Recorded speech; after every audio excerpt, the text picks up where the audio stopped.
Et oui, cette année inflation qui est là, qui poursuit son envolée, on sera autour de 5 et quelques pourcents au mois de juin, tiré, on le sait bien, par les prix de l'énergie, mais aussi par l'alimentation. Bonjour Laurie. Bonjour David. Bon, la plupart des produits du quotidien, on le sait, sont touchés évidemment par cette hausse des prix.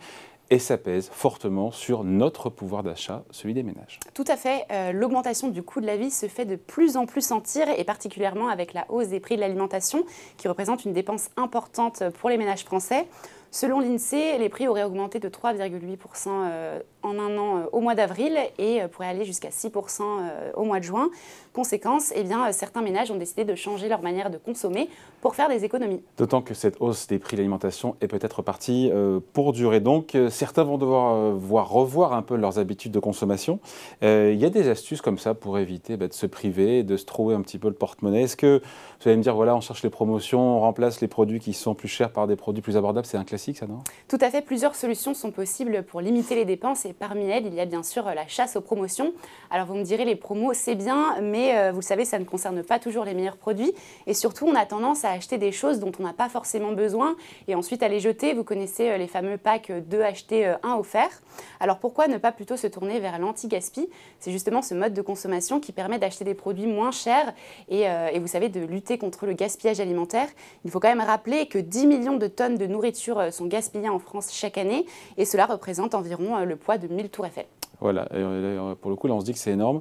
On les fait où, du coup, ces courses anti-gaspi? Eh bien, vous les connaissez peut-être déjà, Nous Anti-Gaspi, Phoenix, Too Good To Go ou encore antigaspi.co. Ce sont des épiceries, des applications ou encore des sites internet qui vendent des produits qui ont été écartés par les supermarchés, par des petits commerces, des hôtels ou des restaurants par exemple.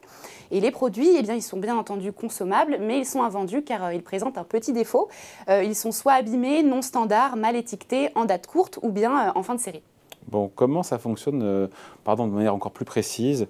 On peut vraiment trouver tout ce dont on a besoin? Eh bien, si on prend l'épicerie, par exemple, Nous Anti-Gaspi, elle ressemble à une épicerie tout ce qu'il y a de plus normal. La différence, c'est que l'offre est aléatoire, donc elle change toutes les semaines en fonction des produits disponibles, mais elle reste bien sûr complète. La plupart des clients viennent d'ailleurs sans liste de courses, ils achètent moins et donc moins souvent. Pas de consommation, pas de surconsommation et une responsabilisation du consommateur en prime.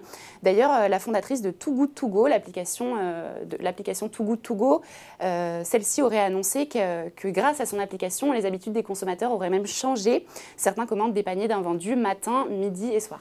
Donc ça permet d'un petit peu de changer les mauvaises habitudes en matière de gaspillage. Tout à fait. Ça va au-delà, encore une fois, de la simple vente de produits alimentaires? Et bien justement, le but, c'est d'apprendre à consommer différemment, de manière plus responsable et surtout de comprendre d'où vient le gaspillage alimentaire et comment avoir les bons gestes pour le réduire. Nous, Anti-Gaspi, par exemple, a lancé un projet éducatif baptisé Mon école Anti-Gaspi pour sensibiliser les jeunes à la lutte contre le gaspillage.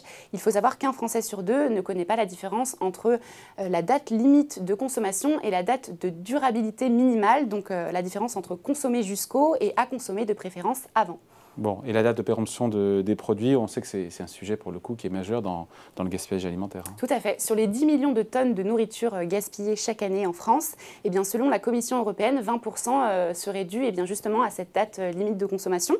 L'une des principales marques britanniques de yaourt, d'ailleurs, a décidé de totalement la supprimer de ses produits. Et cette décision ne fait pas l'unanimité en France. Pourtant, les experts rassurent en disant qu'il n'y a pas de danger pour la santé. On a une idée des économies qui sont à la clé réalisées en achetant sur ces applications ou dans ces magasins anti-gaspi? Et bien justement, la start-up française Phoenix annonce une économie de 700 € en moyenne par an, soit des réductions entre 60 et 70% sur les produits. Antigaspi.co, ce serait entre 20 et 50% de réduction.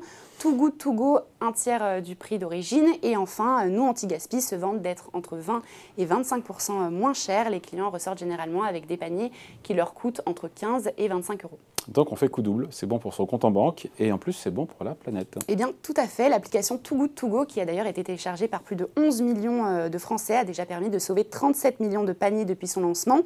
Et Phoenix, eh bien, c'est 130 000 repas sauvés par jour, ce qui équivaut à 60 tonnes de déchets évités. Pour la comparaison, c'est le poids d'un Airbus A380. Bon, oui. Oui, c'est à peu près pareil. C'est à peu près pareil. Quoique dans 280, qui ne volent plus, soit dit en passant. Dernier petit conseil anti-gaspillage, Laurie? Eh bien, dernier petit conseil, ne pas hésiter à acheter des produits dont la date limite de consommation est courte, car même si vous n'avez pas le temps de les consommer, vous pouvez toujours les congeler pour prolonger leur durée de vie. Voilà, merci beaucoup, Laurie. Merci David.